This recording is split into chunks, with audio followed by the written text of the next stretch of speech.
ನಮಸ್ಕಾರ. ಆಹಾರ, ಆರೋಗ್ಯ, ಅಧ್ಯಾತ್ಮ ಈ ಸಂಸ್ಕಾರದ ಬೆಳಕಿಗೆ ತಮ್ಮೆಲ್ಲರಿಗೂ ಸ್ವಾಗತ, ಸುಸ್ವಾಗತ. ಇವತ್ತು ನಮ್ಮೊಂದಿಗಿದ್ದಾರೆ ಡಾಕ್ಟರ್ ಸ್ಫೂರ್ತಿ ಅನೂಪ್ ಬೆಳ್ಳೂಡಿ. ಅವರು professor, head of the department of periodontics and implantology in KLE dental college, Bengaluru. ಅಷ್ಟೇ ಅಲ್ಲ, ಅವ್ರದ್ದೇ ಕ್ರಿಸ್ಟಲ್ ಡೆಂಟಲ್ ಕ್ಲಿನಿಕ್ ಅಂತ ಕೂಡ ಇದೆ. ಮೇಲಾಗಿ ಅವರು ಸ್ಟೆಮ್ ಸೆಲ್ ಥೆರಪಿಯಲ್ಲಿ ಪರಿಮಿತಿಯನ್ನು ಪಡೆದು ಅದನ್ನ ಬಳಸ್ಕೊಂಡು ಡೆಂಟಲ್ ಇದರಲ್ಲಿ ಇಂಪ್ಲಾಂಟ್ ಅಲ್ಲಿ ಸ್ಟೆಮ್ ಸೆಲ್ ಬಳಕೆಯಲ್ಲಿ ಎತ್ತಿದ ಕೈಯಾಗಿದ್ದಾರೆ. ಇವತ್ತು ಅಷ್ಟೆಲ್ಲ ಸರ್ಜರಿಯಲ್ಲಿ ಅಡ್ವಾನ್ಸ್ ಆದ್ರೂ ಕೂಡ ಜನರ ಆರೋಗ್ಯಕ್ಕೆ ಮುಖ್ಯವಾಗಿರುವಂತ ಓರಲ್ ಹೈಜಿನ್ ಬಗ್ಗೆ ಮಾತಾಡಕ್ ಬಂದಿದ್ದಾರೆ. ನಮಸ್ಕಾರ ಸ್ಫೂರ್ತಿ. ನಮಸ್ಕಾರ ಡಾಕ್ಟರ್ ವಿಜಯಲಕ್ಷ್ಮಿಗೆ. ಈ ಅವಕಾಶ ಕೊಟ್ಟಿದ್ದಕ್ಕೆ ತುಂಬಾ ಧನ್ಯವಾದಗಳು. Thank you so much. So to begin with my today's presentation, it's basically ನಾವು ಕನ್ನಡದಲ್ಲಿ ಮೊದಲು ಮಾತಾಡಿ ಆಮೇಲೆ ಇಂಗ್ಲಿಷ್ ನಲ್ಲಿ ಮಾತಾಡೋಣ. 15 ನಿಮಿಷ ಕನ್ನಡದಲ್ಲಿ, 15 ನಿಮಿಷ ಇಂಗ್ಲಿಷ್ ನಲ್ಲಿ. ವಿನಯ್, ಇದನ್ನ ಕಟ್ ಮಾಡಪ್ಪ. ಈ ಭಾಗನ ಕಟ್ ಮಾಡ್ಬಿಟ್ಟು ಮತ್ತೆ ಶುರು ಮಾಡಿ. First 15 minutes Kannada.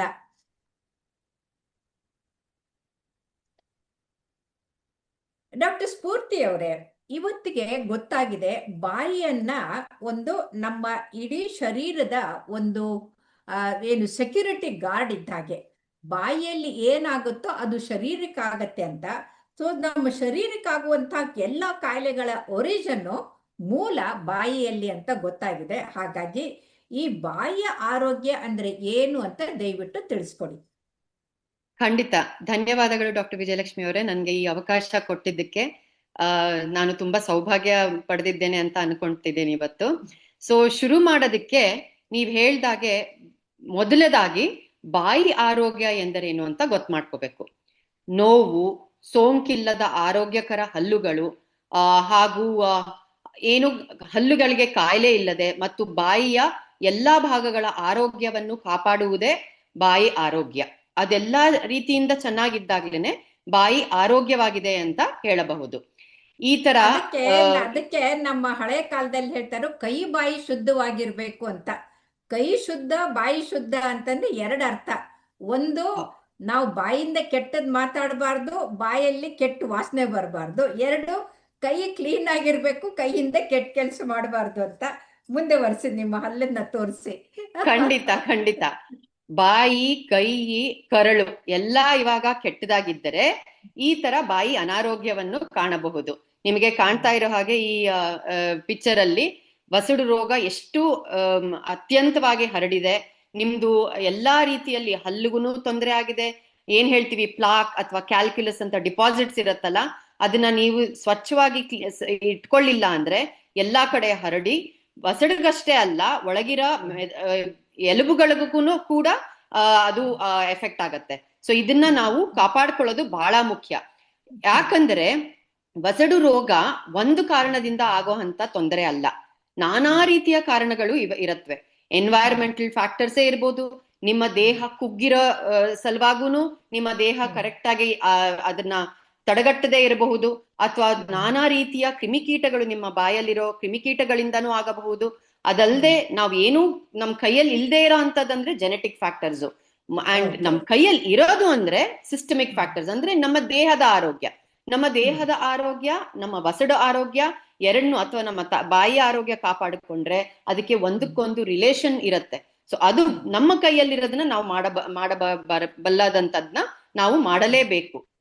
ಅಂದ್ರೆ ನೀವ್ ಹೇಳ್ತಾ ಇರೋದು ತಂದೆ ತಾಯಿಯಿಂದ ಅನುವಂಶಿಕವಾಗಿ ಬಂದಿದ್ದು ನಮ್ ಕೈಯಲ್ಲಿಲ್ಲ, ಆದ್ರೂ ಅದಕ್ಕೆ ಚಿಕಿತ್ಸೆಯನ್ನ ಸಕಾಲಕ್ಕೆ ಪಡಿಬಹುದು. ಆದ್ರೆ ನಮ್ಮ ತಪ್ಪಿನಿಂದ ಆಗುವಂತದನ್ನ ನಾವು ಮಾಡಬಾರ್ದು ಅಂತ ನೀವ್ ಹೇಳ್ತಾ ಇದ್ದೀರಿ. ಮುಂದುವರಿಸಿ. ಈ ಬಾಯಿಯ ಆರೋಗ್ಯ, ದೇಹದ ಆರೋಗ್ಯ ಎರಡಕ್ಕೂ ಏನು ಸಂಬಂಧ ಅಂತ ತಿಳಿಸಿ. ಖಂಡಿತ. ಬಾಯಿಯ ಸೋಂಕುಗಳು ಹೃದಯ, ಮಧುಮೇಹ ಮತ್ತು ಗರ್ಭಧಾರಣೆ ಮೇಲೆ ಖಂಡಿತವಾಗ್ಲೂ ಪರಿಣಾಮ ಬೀರುತ್ತಿದೆ ಅಂತ ಬಹಳ ರಿಸರ್ಚ್ಗಳು ಇವಾಗ ತೋರಿಸಲಾಗಿದೆ. ಅದ್ರ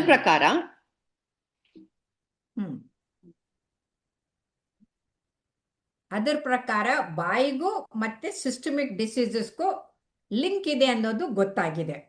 ಖಂಡಿತ. ಸೊ ನಾನು ಹೇಳಿದ ಹಾಗೆ ನಿಮ್ಗೆ ಈ ಚಿತ್ರದಲ್ಲಿ ನೀವು ಕಾಣಬಹುದು, ನಿಮ್ಮ ಹೃದಯ ಕಾಯಿಲೆ ಆಗಿರ್ಲಿ, ಅಥವಾ ನಿಮ್ಮ ಮಧುಮೇಹ ಕಾಯಿಲೆ ಇರಲಿ, ಅಥವಾ ನಿಮ್ಮ ಮೆದುಳಿನ ಮೇಲೆ ಪರಿಣಾಮ ಸ್ಟ್ರೋಕ್ ಆಗೋದು. ಆಗ್ಲಿ, ಶ್ವಾಸಕೋಶದ ಮೇಲೆ, ಎಲ್ಲದಕ್ಕೂ ಕಾರಣ ನಿಮ್ಮ ಬಾಯಿಯ ಅನಾರೋಗ್ಯಕ್ಕೆ ಕಾರಣವಾಗಿರುವಂತ ಕ್ರಿಮಿಕೀಟಗಳು. ಈ ಎಲ್ಲವೂ ಇವಾಗ ನಮ್ಮ ಮೆದುಳಿನ ಮೇಲೆ ಇನ್ಫೆಕ್ಷನ್ ಆಗ್ಬೋದು, ಅಥವಾ ಶ್ವಾಸಕೋಶದಲ್ಲಿ ಇನ್ಫೆಕ್ಷನ್ ಆಗ್ಬೋದು. ಅಷ್ಟೇ ಅಲ್ಲ, ಕೊಬ್ಬು, ಗೊಜ್ಜು, ಅಥವಾ ಮಧುಮೇಹದ್ದು, ಅಥವಾ ಗರ್ಭಕೋಶದ ಮೇಲೆ ಖಂಡಿತವಾಗ್ಲೂ ಪರಿಣಾಮ ಆಗತ್ತೆ ಅಂತ ತೋರಿಸಲಾಗಿದೆ. ಅದಲ್ಲದೆ ಕ್ಯಾನ್ಸರು ಮತ್ತೆ ರುಮಟೈಡ್ ಆರ್ಥರೈಟಿಸ್ ಕೂಡ ಬಾಯಿಯಲ್ಲಿರೋ ಕ್ರಿಮಿಕೀಟಗಳಿಂದ ಪರಿಣಾಮ ಆಗತ್ತೆ ಅಂತಾನು ತೋರಿಸಲಾಗಿದೆ. ಕ್ರಿಮಿಕೀಟಕ ಅನ್ನೋದ್ರ ಬದಲು ರೋಗಾಣುಗಳು ಅಂದ್ರೆ ವಾಸಿ, ಯಾಕಂದ್ರೆ ರೋಗಾಣುಗಳಾದ್ರೂ ರೋಗಾಣುಗಳು ಆಗಬಹುದು. ಬ್ಯಾಕ್ಟೀರಿಯಾಗಳು.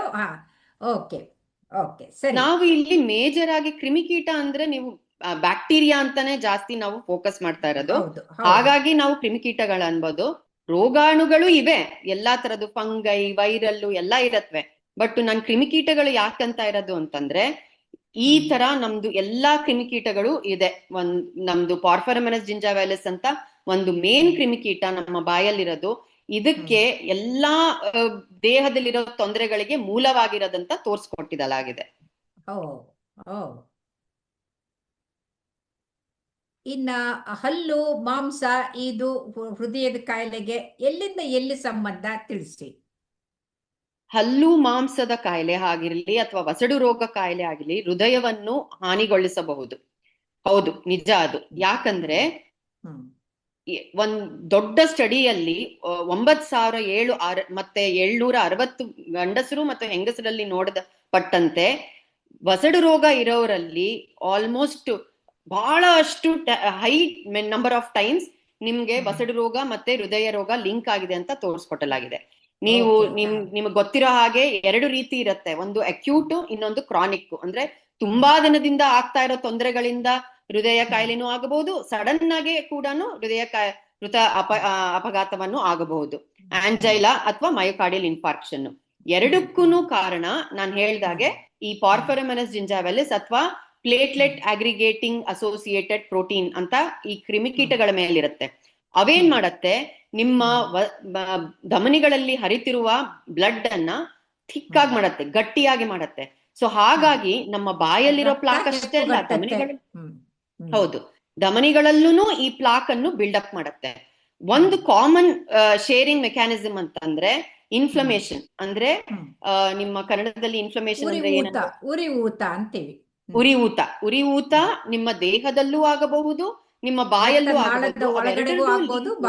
ಆಗಬಹುದು. ಹೌದು, ಅದು ಎರಡರದು ಲಿಂಕ್ ಏನು ಅಂತಂದ್ರೆ, ನಮ್ಮ ದೇಹದಲ್ಲಿರೋ ರೆಸ್ಪಾನ್ಸ್ ಮಾಡೋ ಅಂತ ಮೋನೋಸೈಟ್ಸ್ ಅಥವಾ ಮ್ಯಾಕ್ರೋಫೇಜಸ್ ಅಂತ ಏನ್ ಹೇಳ್ತೀವಲ್ಲ, ಅದು ಹೈಪರ್ ರೆಸ್ಪಾನ್ಸಿವ್ ಆಗಿ ಈ ತರದ್ದು ವಸಡು ರೋಗಾನು ಕಾಯಿಲೆ ಒಳಗಾಡಿಸಬಹುದು, ಅಥವಾ ಕಂಜಸ್ಟಿವ್ ಹಾರ್ಟ್ ಡಿಸೀಸ್ ಅನ್ನು ಮಾಡಬಹುದು. ಅದಲ್ಲದೆ ಕೊಬ್ಬಿನಂಶ ನಮ್ಮ ಧಮನಿಗಳಲ್ಲಿ ಬೆಳ್ಕೊಳಕ್ಕೆ ಈ ಬಾಯಲ್ಲಿರೋ ಕ್ರಿಮಿಕೀಟಗಳೇ ಕಾರಣ ಅಂತಾನು ಕೊಡಲಾಗಿದೆ. ಅಂದ್ರೆ ಅಥೆರೋಸ್ಕ್ಲೆರೋಸಿಸ್ ಆಗ್ಬೋದು, ಬ್ಯಾಕ್ಟೀರಿಯಲ್ ಎಂಡೋಕಾರ್ಡೈಟಿಸ್ ಆಗ್ಬೋದು, ರಕ್ತದಲ್ಲಿ ಹೆಪ್ಪುಗಟ್ಟಬಹುದು. ಹೀಗೆ ಹೃದಯಕ್ಕೆ ಸರಬರಾಜು ಮಾಡುವ ಕಿರೀಟ ಧಮನಿಯಲ್ಲಿ, ರಕ್ತನಾಳಗಳಲ್ಲಿ ಅದು ಹೆಪ್ಪುಗಟ್ಟಿದಾಗ ಅಲ್ಲಿ ಹಾರ್ಟ್ ಅಟ್ಯಾಕ್ ಕೂಡ ಆಗಬಹುದು ಅಂತ ಈ ಚಿತ್ರ ತೋರಿಸ್ತಾ ಇದೆ. ಈ ಚಿತ್ರದಲ್ಲಿ ನೀವು ಮಯೋಕಾರ್ಡಿಯಲ್ ಇಸ್ಕೀಮಿಯಾ ಹೇಗೆ ಆಗ್ತಾ ಇದೆ ಅಂತ ಕಾಣಿಸ್ತಾ ಇದೆ. ಹಾಗೆಯೇ ಇಲ್ಲಿ ನೀವು ಕಾಣಬಹುದು ಅಥೆರೋಸ್ಕ್ಲೆರೋಸಿಸ್ಗೆ ಹೇಗೆ ನಮ್ಮ ಬಾಯಿಯ ಕ್ರಿಮಿಕೀಟಗಳು ಕಾರಣ ಅಂತಾನು ತೋರಿಸಲಾಗಿದೆ. ಅದಲ್ಲದೆ ಇದೇ ನಿಮ್ದು ಕೊಬ್ಬಿನಂಶ, ರಕ್ತನಾಳಗಳು ಕೂಡ ಬ್ಲಾಕ್ ಆಗ್ಬಿಟ್ಟು ಪ್ಯಾರಾಲಿಸಿಸ್ ಕೂಡ ಆಗ್ಬಹುದು, ಸ್ಟ್ರೋಕ್ ಆಗ್ಬಹುದು. ಇದೆಲ್ಲಾನು ಕಾಮನ್ ಇನ್ಫ್ಲಮೇಟರಿ ಪೆಥೋಫಿಸಿಯಾಲಜಿಯನ್ನ ನೋಡಲಾಗಿದೆ ನಾವು. ಸೊ ಹಾಗಾಗಿ ಎರಡಕ್ಕೂ ಸಂಬಂಧ ಇದೆ ಅಂತ ಹೇಳ್ಬೋದು.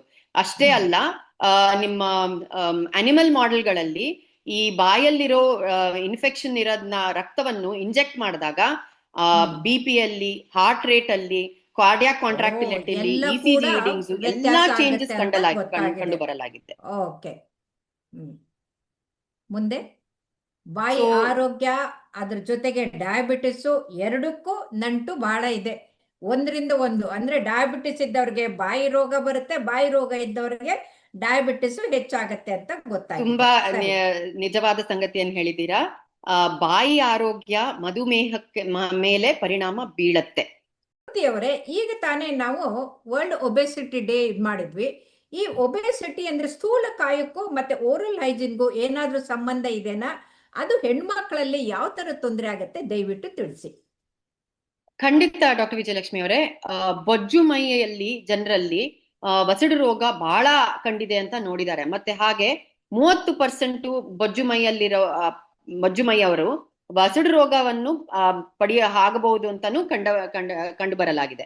ಬೊಜ್ಜು ಮೈ ಅಷ್ಟೇ ಅಲ್ಲ, ನಾವು ಏನ್ ಹೇಳ್ತೀವಿ, ಈ ಗರ್ಭಧಾರಣೆಯಲ್ಲೂ ತೊಂದರೆ ಆಗತ್ತೆ. ಅಂದ್ರೆ ಹುಟ್ಟೋ ಮಕ್ಕಳು ಬೇಗನೆ ಹುಟ್ಟತ್ವೆ. ಆ complete number of weeks 37 weeks complete ಆಗೋದ್ರೊಳಗಡೆ ಅಪಕ್ವವಾದ ಮಕ್ಕಳು ಹುಟ್ಟುತ್ತೆ. 40% ಚಾನ್ಸಸ್ ಅವು ತೀರ್ಕೊಳ್ಳೋ ಅಂತ ಚಾನ್ಸಸ್ ಜಾಸ್ತಿ ಆಗತ್ತೆ. ಸೊ ಅದಲ್ಲದೆ ನಿಮ್ಮ ಓರಲ್ ಹೈಜಿನಿಸ್ಟ್ ಹತ್ರ ಅಥವಾ ನಿಮ್ಮ ಡೆಂಟಿಸ್ಟ್ ಹತ್ರ ಹೋಗಿ ನೀವು ಪ್ರೆಗ್ನೆನ್ಸಿ ಪ್ಲಾನ್ ಮಾಡಕ್ಕಿಂತ ಮುಂಚೆ ಹೋಗ್ಬಿಟ್ಟು ನಿಮ್ಮ ಬಾಯನ್ನು ಚೆಕ್ಅಪ್ ಮಾಡಿಸ್ಕೊಂಡು ನಿಮ್ಮ ಎಲ್ಲಾ ಇನ್ಫೆಕ್ಷನ್ಗಳನ್ನು ತಡೆಗಟ್ಟಿಸ್ಕೊಂಡು ಆಮೇಲೆ ಪ್ರೆಗ್ನೆನ್ಸಿ ಪ್ಲಾನ್ ಮಾಡೋದು ಉತ್ತಮ. ಇಲ್ಲ ಅಂದ್ರೆ ಈ ತರ ನಿಮಗೆ ಪಿಕ್ಚರ್ ಅಲ್ಲಿ ಕಾಣಬಹುದಾಗದಂತದೆಲ್ಲ ಆಗಬಹುದು, ಹಾರ್ಮೋನ್ ಇನ್ಕ್ರೀಸ್ ಆಗದ ಸಲುವಾಗಿ.